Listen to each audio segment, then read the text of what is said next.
killer.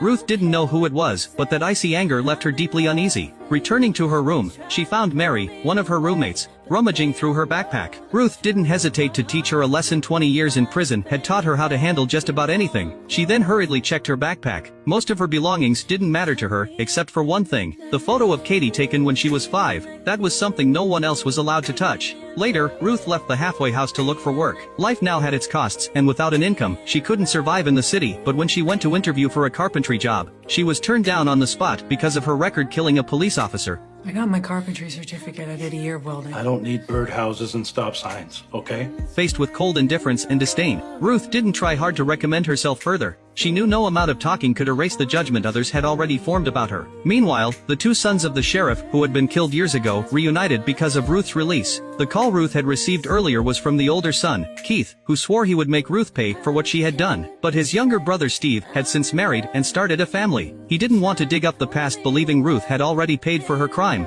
Steve tried to persuade his brother to let go of the hatred. Keith, however, not only refused his actions would later tear Steve's own family apart. Ruth had no idea that danger was already closing in. She arrived at the seafood processing plant Vincent had recommended. Inside, the fishy smell hung thick in the air, and most workers there were people on parole like her. They earned the lowest hourly wage, doing the toughest jobs. This was the place society had assigned her. Meanwhile, across town, Katie was driving home. She didn't notice the traffic light turning yellow and was hit by an oncoming car. Fortunately, Katie only suffered serious injuries. Nothing life-threatening, but after the accident, scenes from her childhood started flashing through her mind, vague and broken. She could only recall being held often by a woman, but she couldn't remember that woman's face. When Katie's adoptive father Michael and adoptive mother Rachel heard this, their expressions changed noticeably. They didn't want Katie to remember her early years, and they certainly didn't want her to remember Ruth. They decided to keep hiding the truth, letting Katie believe she was an orphan with no blood relatives. That decision became the biggest obstacle in Ruth's search for her sister.